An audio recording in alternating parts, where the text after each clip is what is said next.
So recently I watched a video where two anime characters from completely different verses were put up against each other to see who would win. And no matter how many strategies, abilities, or crazy powers one side had, they still got completely dominated.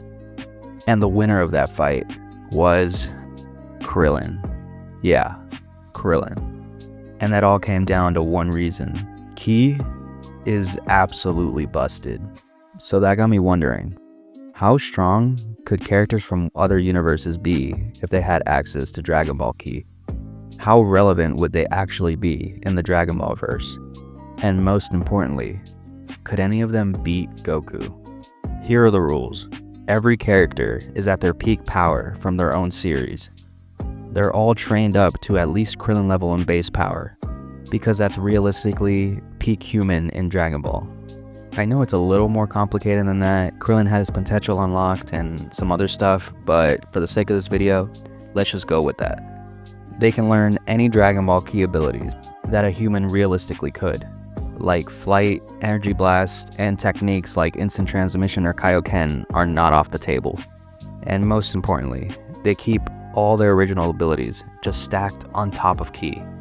Here are the tiers. They're pretty self-explanatory. Also, remember guys, I am in no way claiming to be a professional power scaler. This is just for fun. And alright, let's get into it with the simplest character to explain, Naruto. I'm sure many of you could probably guess what ability Naruto has that would completely be broken with Dragon Ball Ki. That's right, the Shadow Clones. Shadow Clones have the exact same stats and abilities as the original. The only downside is that Naruto's chakra gets divided between them. But Naruto already has absurd chakra reserves thanks to being an Uzumaki and having Kurama, so that was never really a problem in the first place. Now add Ki on top of that. In this scenario, Ki becomes Naruto's main source of fighting power. That means he can dump almost all of his chakra purely into making clones. As a kid, he can make around 2,000. And in the last movie, which is canon, he made around 5,000-ish. So realistically, Naruto at his peak could probably make at least 10,000 clones, especially if he is pouring just all the chakra he has into it. Now imagine, 10,000 clones, all at Krillin level power. That's already terrifying. Honestly, 10,000 Krillins might be the scariest thing you could imagine in the Dragon Ball verse.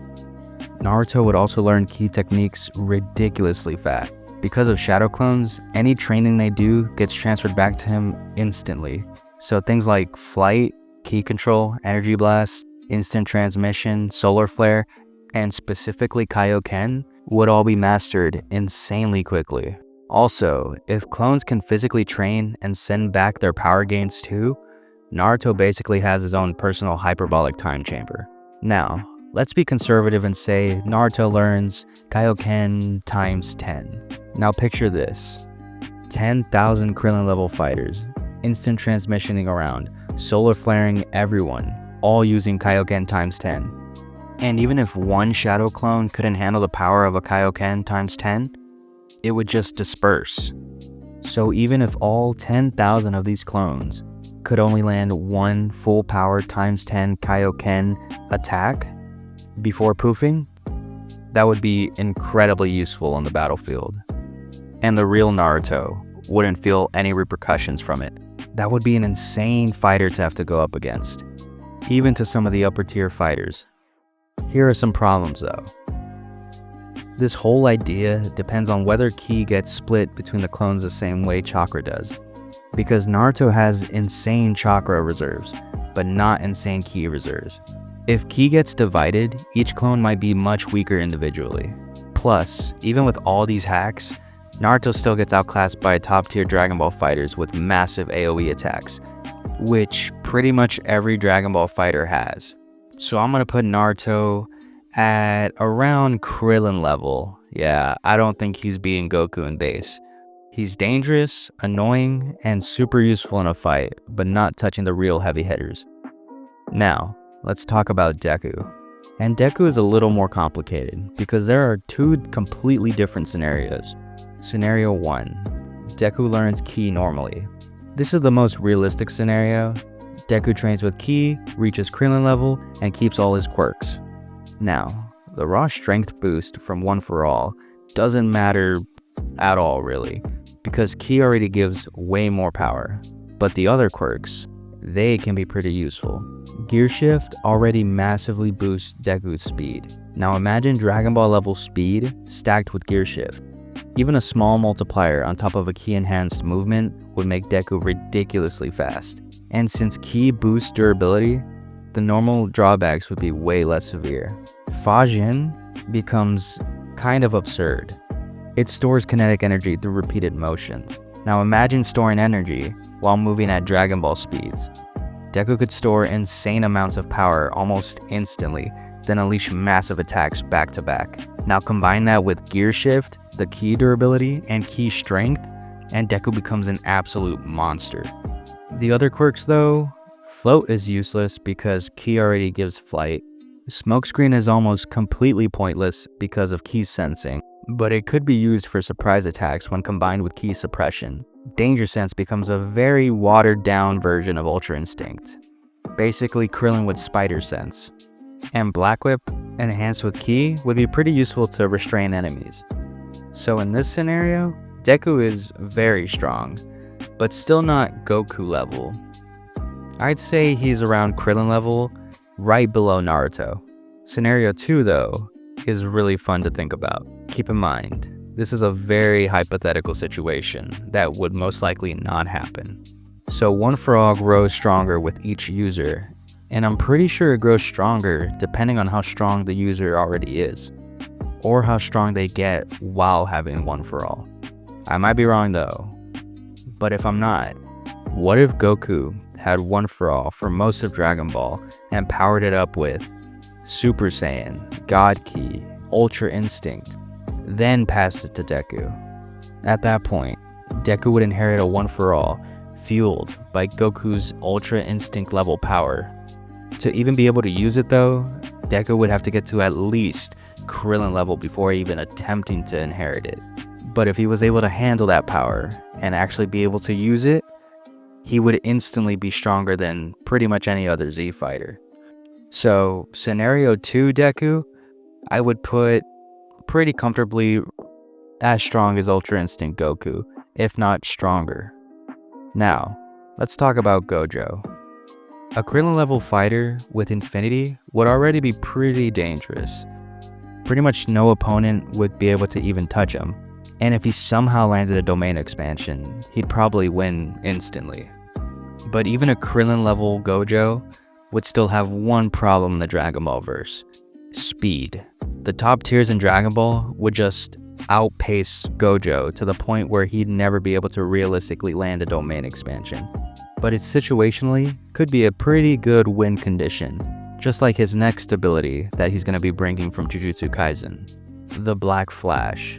So after doing some research, if I understand this pretty well, a Black Flash raises an attack power to the power of 2.5, not multiplied by 2.5, to the power of. So let's do some quick math.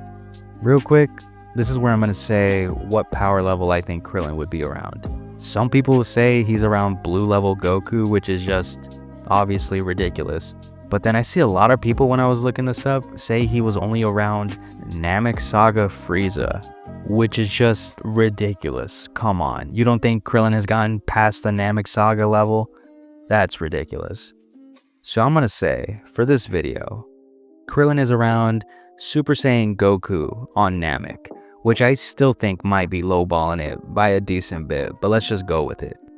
So Goku's power level was 150 million on Namek at Super Saiyan. I don't know if a singular punch at max power would be 150 million, but let's just say that I guess the punch would only be 100 million. So a Black Flash would make that 100 quintillion. People estimate Ultra Instinct Goku to be around 80 septillion. So no, a Black Flash does not one-shot UI Goku, but it could potentially destroy base Goku and would do decent damage to a Super Saiyan Goku. Also, after landing a Black Flash, a sorcerer is able to fight at 120% max power, and that would be a pretty nice boost. The problem is actually landing it, A sorcerer can't land a black flash at will, so it would be pretty hard to be able to consistently land this in a fight, especially in the Dragon Ball verse. Against Goku's speed, and pretty much any other top tier speed in the verse, that's insanely unlikely. So I'm gonna put Gojo realistically at Krillin level, with possibly being able to reach Super Saiyan Goku level, and very, very situationally, maybe be able to do something against blue level Goku, if he's able to land his domain expansion or consecutive black flashes. But again, very situational. Alright, time for a wild card. Batman. Hear me out. Learning Ki is all about discipline, focus, control, and martial arts mastery. Batman already excels at pretty much all of that. So once he understands Ki, I think he learned it extremely fast. So Batman would reach Krillin level like any other human. The difference? He wouldn't stop there. Batman is a character that will learn anything he possibly could if it means he'll become a better protector. Some techniques he would absolutely learn would be the Kaioken, instant transmission, Ki sensing, Ki suppression. He would use that one a lot. Where are you? Here. And pretty much any kind of energy blast. Batman would definitely be using the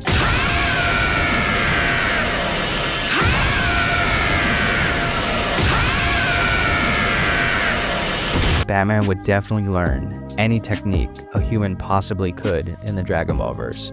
Alright, so this is the part where it gets a little controversial. Nothing in Dragon Ball explicitly says a human can't learn God Ki. So I do think Batman would definitely at least try to learn it. And canonically, Batman is a good cook, so I think he'd be able to convince Whis to train him. And in the manga, Roshi shows something very close to Ultra Instinct. He just didn't have the power to actually access it. So if Batman, a master of over 127 different martial arts, actually did train all the way up to God Ki, then if Roshi could approach it, I definitely think Batman would be able to reach Ultra Instinct. I don't think it's that unlikely for Batman to be able to learn how to fight without thinking, which is Ultra Instinct's main requirement. Unlikely? Yes. Impossible? I don't think so. Even in this perfect scenario where Batman achieved Ultra Instinct, I don't think he would ever reach the power level of UI Goku, or at least not be stronger than him, because Goku would still have a much stronger base, so UI Goku's power boost would be much stronger than Batman's. But I do think in this scenario, Batman could comfortably reach Super Saiyan Blue Goku level.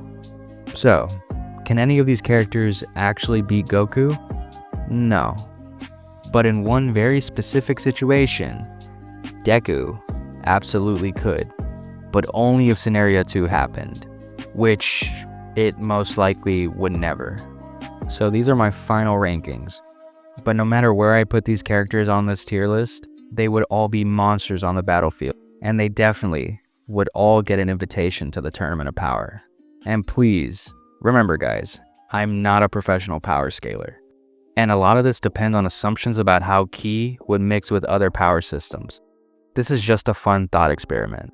So I want to ask you, what fictional character do you think would be the strongest with Dragon Ball Ki? Let me know in the comments. That's all for me guys. Bye.